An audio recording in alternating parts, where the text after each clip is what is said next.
Welcome to the breakdown on Latte Firm. Arsenal have finally got their man, their sixth signing of the summer transfer window. Today I'm joined by Nimo Tavallaey Roodsari, Italian football journalist and co-host of the Italian Football Podcast, to look at our latest defender.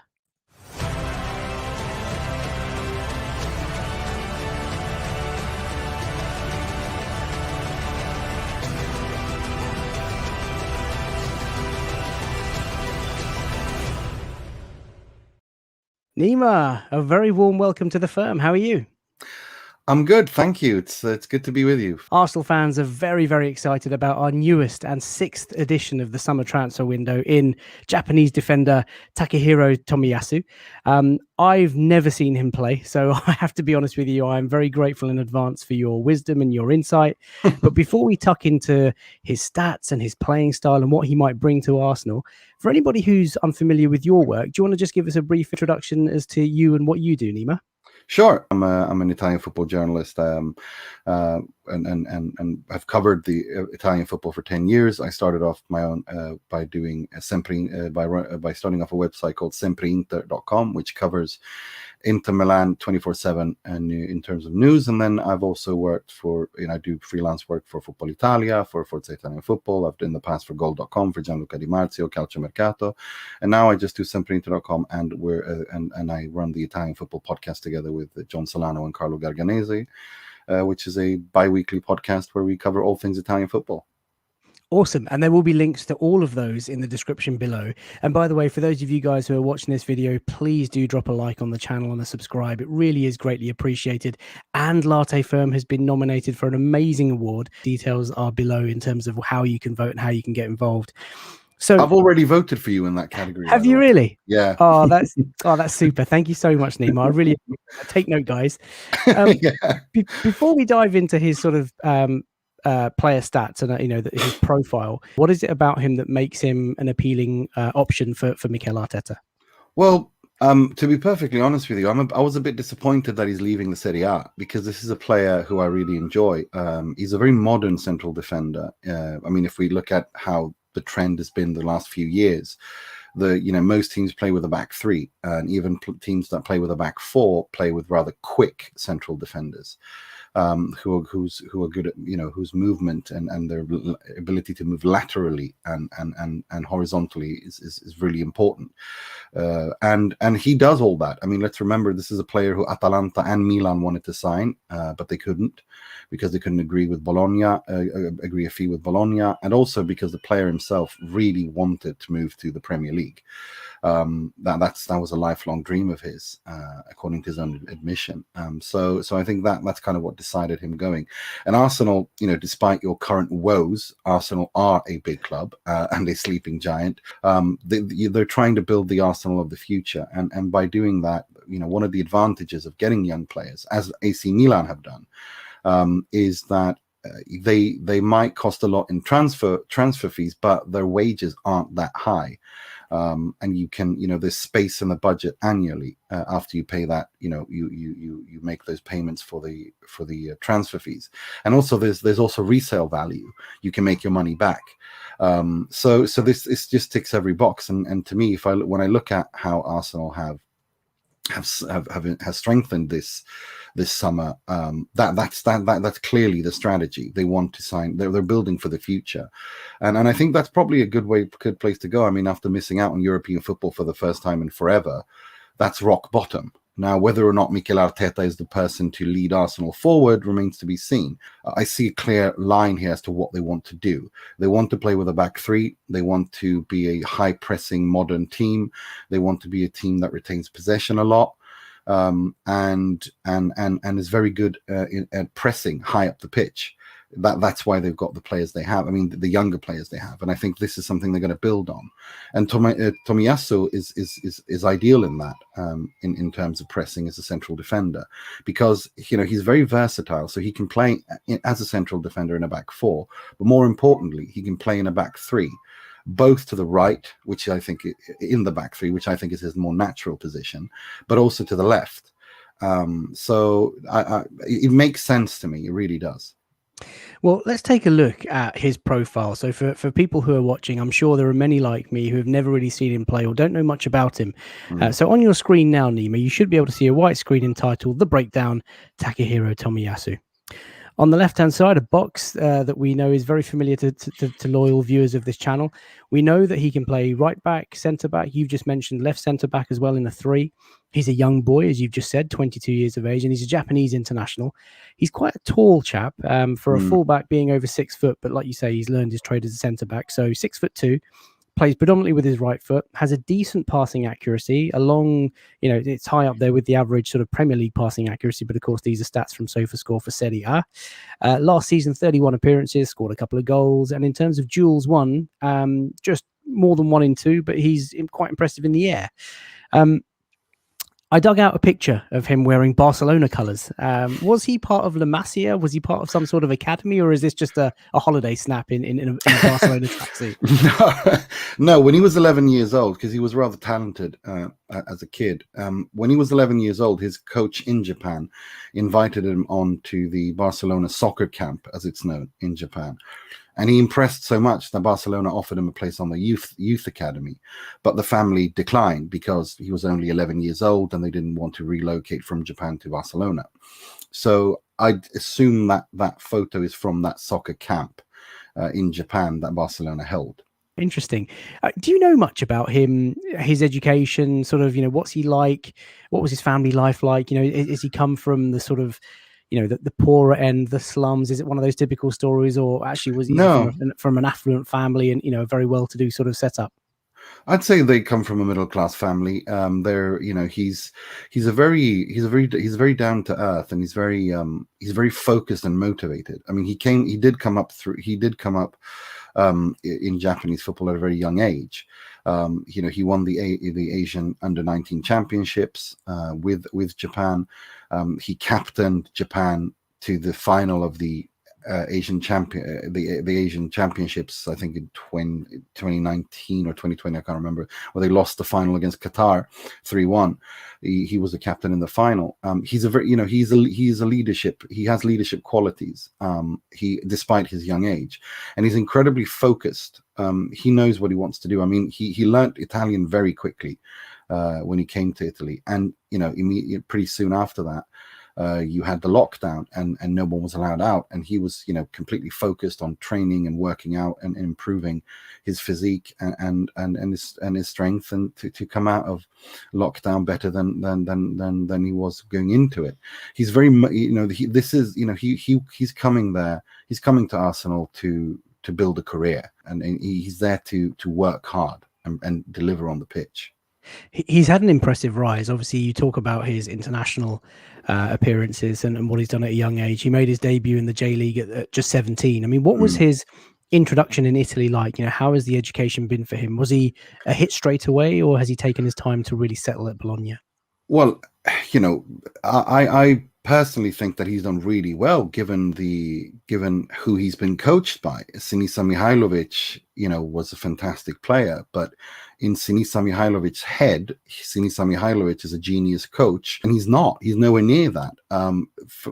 Those stats are really impressive, given that he's been in a Bologna where that go in that last season especially went game in, game out, barely had the same team twice in a row, and you had Sinisa Mihajlovic tinkering with the lineup, trying to outthink himself, and look at me, what a tactical genius I am, which just caused all sorts of problems for Bologna. He played players out of position. He and Tomiyasu, of course, being one of those that was played out of position. And it's quite a shame, because Bologna have a lot of young, interesting players, from Swedish international Mattias Svanberg to Skov Olsen to Tomiyasu to Barrow. They have lots of talent there, and Mihajlovic is not really getting the best out of them, unfortunately. But he keeps Bologna around mid-table, which is kind of what they want to do, and so he's allowed to continue. But as far as he's learned a lot there. He's developed a lot, because he's Italy's a very tactical league, and it's the league where the coaches are probably the most prepared and the most well read, and he's really taken on that. He's really learnt a lot in Italy by going up against these strikers, and also finding out pretty quickly what his weaknesses are, and his strengths as well. So no, I'd say he's improved a lot in the Serie A. I want to move on to his playing style. So the next slide now will show you two charts. There are two charts primarily because I think last season he split his time between right back and centre back. These are pies that break down a player's playing style into three areas. So the deep red is your defending zone. That covers things like pressures, aerial wins, ball recoveries, etc. The blue is your attacking zone. So typically you'd expect low numbers here for centre backs and full backs. And then you've got your progressive zone, which is the grey area. The left side is a reflection of his performances against fullbacks whilst he played as a fullback last season. The right side is as a centre back. But I want to start by fullback. It looks like he's quite a comfortable defender. He's aerially strong. He's not easy to beat in a 1v1, and he likes to carry the ball up to a certain point. What's he like as a fullback? What's his playing style? Is he a rampaging, buccaneering sort of fullback, or is he more reserved and more sort of conservative?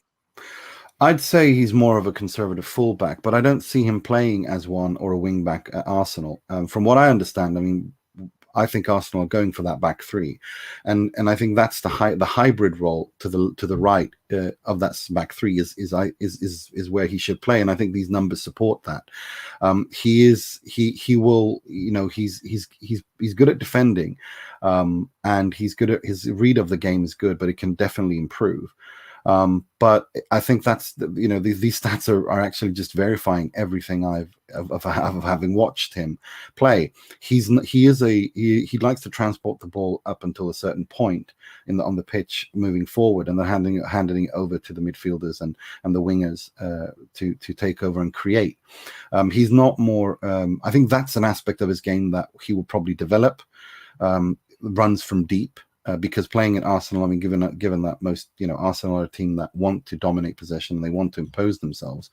Most teams will probably defend deep against them. Outside of the top four teams, of course, the big six teams will do that. And I think one aspect that he'll have to develop is his runs from deep. And I think that's something that will come. But yeah, I'd say these charts really validate my view of him as a central defender and as a fullback. Yeah. So it seems to me then that Arsenal haven't brought him to play as a right back. If Mikel wants to go with the 3-4-3 system, it looks like he could play either left centre back alongside maybe Gabriel and Ben White. Is that the combination that you would expect? I don't think he'll play Tomiyasu in the center. I don't think he's, at least not to start with, because I don't think he's physically strong enough to deal with central forwards that are of physical central forwards. He could play that. If you're playing against teams that have false nines, then yes, he could play that. But I don't think if you're going to play Chelsea, or you already have played Chelsea, but if he's going to play against Lukaku, he'll be destroyed. He's not ready. He's not ready there to play centrally. I think to the right, from what I understand, Ben White can play both in the middle and to the right. Interesting. And just finally on this slide, obviously his numbers against defenders in Europe's top 5 leagues is the right-hand side. He's quite impressive. Defensively, he's out. He's winning his aerial duels. Good at pressuring and pressure regains. Tackle numbers not quite sort of that high comparing him to other defenders. Possession-wise, the grey area. Completing those dribbles and carries up to a point. Really, really impressive when you compare him to defenders across Europe. So there's a lot to look forward to. What I want to focus on now, if you don't mind, Nima, are some individual heat maps. So hopefully now on screen you'll be able to see defensive ground duels that are made obviously in his own half, and you can see the deep concentrations of blue very deep inside his own half on both sides of the pitch, left back side, right back side, or right centre back side, left centre back side. The middle chart shows his ground duels everywhere across the pitch, and you can see those sort of rectangular blocks again echoing what you've seen in that first chart, but he does win duels high up the pitch as well, which is going to be important for Mikel Arteta's style of play. But this is the one that really sort of catches my mind. This is his overall heat map, courtesy of SofaScore. He doesn't adventure too much. He doesn't obviously find himself in the box or even in the final third, but he looks quite comfortable on both sides of the pitch, but also bottom third, middle third. Is that fair to say? I think that's absolutely fair to say. I think it's spot on. The more I look at this, these numbers, and the more, also thinking how Arteta or more importantly, how Arsenal want to play, regardless of who the coach is, it's quite clear that they want a ball transporting central defenders in a back three, especially to the right and the left. And that's what he's going to do, and so will Ben White, and I think moving forward, even if Arteta, his contract expires June, if I'm not wrong, June 2022, I think. And whoever comes after that will have the profile, if Arteta is allowed to continue or someone else replaces, the profile of the coach will be someone playing this kind of playing with a back three with a high pressure and high pressing. And that's where someone like Tomiyasu becomes important, because the team has to be cohesive in its press, from goalkeeper all the way to striker. And I think Tomiyasu, these heat maps show me that he's ideal for that. Interesting. Yeah, you got me thinking, because I was under the impression, and viewers are going to probably laugh at me and banter me off for my lack of knowledge, which is absolutely fine. I just thought he was a bog standard right back. I thought we'd bought him to play right back because we love collecting right backs at Arsenal. We've got about 7 of them at the moment. But now just thinking about it, I wonder if the clear the air talks that Arteta had with Ainsley Maitland-Niles, for example, is to say, well, actually, look, you know what, we're going to bring in Takehiro, or Taki is his nickname, as I've read is. We're going to bring in Taki to play along the back three, in a back three, and maybe Maitland-Niles gets the gig on the right-hand side. Or maybe Maitland-Niles will be playing as a right back now that Bellerin's gone, with Chambers. And yeah, you've really thrown me a curveball. I wasn't expecting that, Nima. Damn you. Sorry. No, but fine. the more I look at Arsenal's team, and now that the Mercato's the transfer window's closed, sorry, using Italian terminology there, now that the transfer window's closed, and I look at that squad and I look at the profiles there, the more I'm convinced that this is a team that's being built for Antonio Conte. Really? This back three is Antonio Conte. Antonio Conte likes playing central defenders. He likes defenders that can pass the ball, that can transport the ball, and are quick and also tall.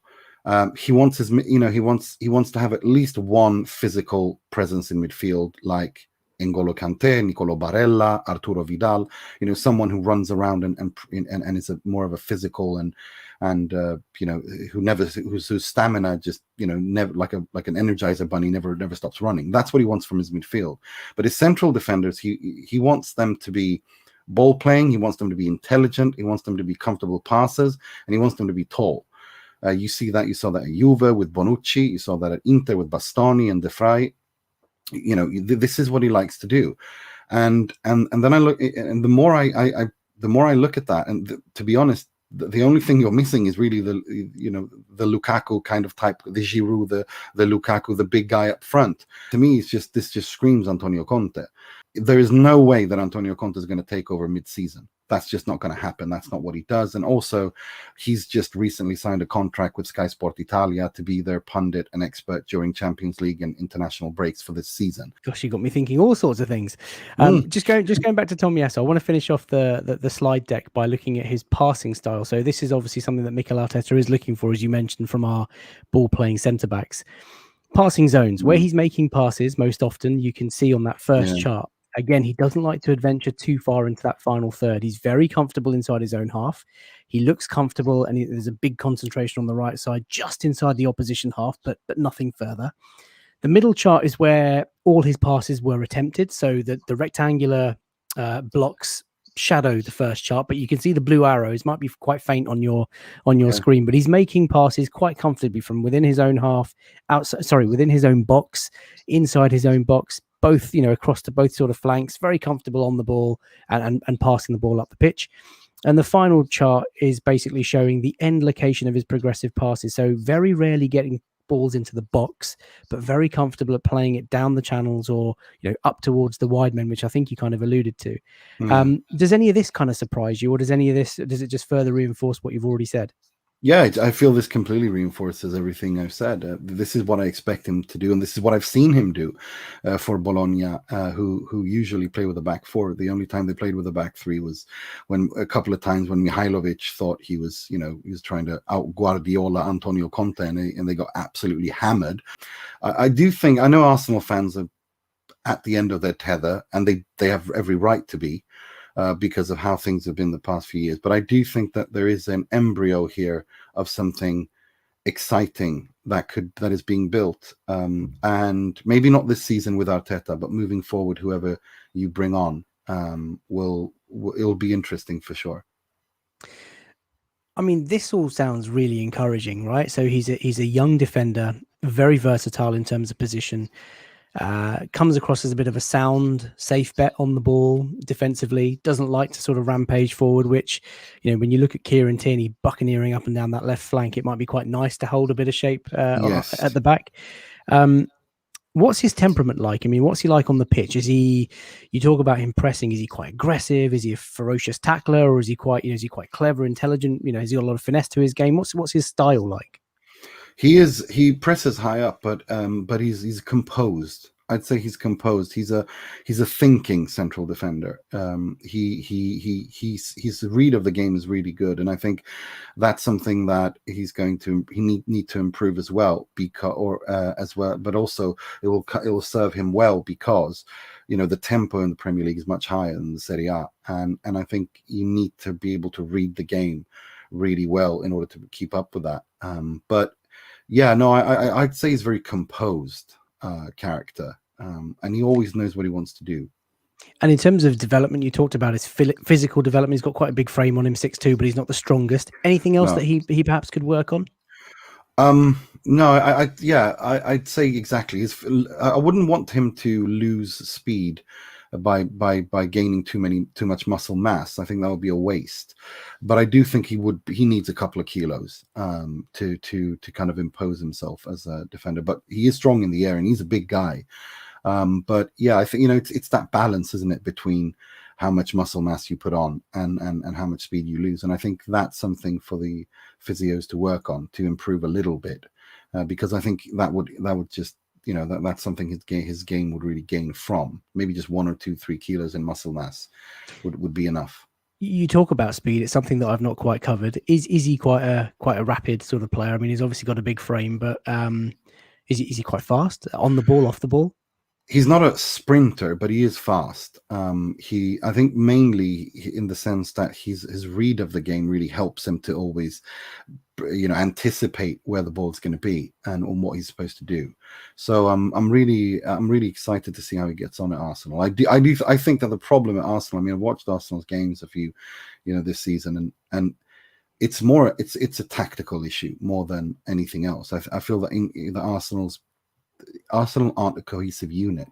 I think we saw against Man City how just a simple pass played past all of Arsenal's press. And it wasn't even, many times in that game, it wasn't even that difficult to pass. And that tells me that this is a work in progress, a team that's not gelled yet, that they're not fully on board with understanding what they want to do. And that's you have to put that square on the desk of the manager. That is literally his job. To prepare the players to understand that, to what they need to do, and we'll have to wait and see if Arteta can get the team on board with what he wants them to do, because as open as Arsenal were against City, as much as you can say yes, City are a world-class team, Arsenal made life very easy for them, and that's something that they need to, that's not on an individual base problem. Yeah. That's a structural issue. Yeah, thanks for bringing back those memories. Saturday was Sorry. pretty awful. No, it's okay. My final question. Obviously, look, he's had a very mixed background. He's grown up in the Far East and played obviously in Italy. You talked about him learning the Italian language fairly quickly, and of course, he acclimatized to life in Italy. But I think as Arsenal fans, we probably need to be a bit patient. We need to wait for him to sort of settle into the team, settle into the league. I mean, the Premier League is different. I don't want to sort of say that it's better or whatever, but physically, the pace, exactly. What can you realistically expect us to expect? I mean, is he going to come in and be a starter this season? Is he going to establish himself, or is he going to be off the bench for the first couple of months? I mean, how fast do you think he can make an impact? I think it's quite clear that they bought him to be a starter. I don't think they've bought him to be a rotation player, but they bought him to start. But I think they're going to give him time, and I think he needs time to get adjusted to life in the Premier League, and to just into the tactics and gel into the team, etc. But I do expect him to, by October, he should be fully up and running, at least, latest, I'd say, because he is very good at adapting quickly. And this is one of the reasons that Milan and Atalanta wanted him, because of the character, and also his ability, but the character of all, he's quickly adapting to his surroundings. And again, this is his dream. He's wanted to play in the Premier League pretty much all his life, and now he's got it. And Arsenal are a big club, and this is a chance of a lifetime for him, and he will seize on that with both hands. I also think, I didn't ever think I'd mention Arsene Wenger in this, but I think maybe he sat there quietly in his front room thinking, do you know what? Someone from the J League finally coming to Arsenal to make an impression. This is an Arsene Wenger type of signing. Absolutely. I would absolutely agree with that. When Wenger was at his best, these are the types of signings he would make. He would find these young character players and bring them to his system. So yeah, I think that's a very good analogy. Well, look, Nima, this has been a real pleasure. Like I said at the start, I don't know much about the player. I can't even, if I'm being honest, I've probably not even seen him play a full 90. You've really thrown a curveball at me. I was expecting him to be a right back, but of course, I think now, part of a back three, it sounds more sensible. For those of you guys who are watching, please, let me know, what are your thoughts now that you've heard Nima talk more about the young defender? What are your expectations? What can we expect from him this season? Drop a like on the channel, drop a subscribe on the channel. It really is greatly appreciated. Nima, thank you for your time and for your insight. Hopefully you'll come back soon in the season. Would that be okay? Absolutely. Pleasure to be with you, and happy to come on anytime you need, Faiz. Perfect. Thank you very much. Until next time, guys, see you soon.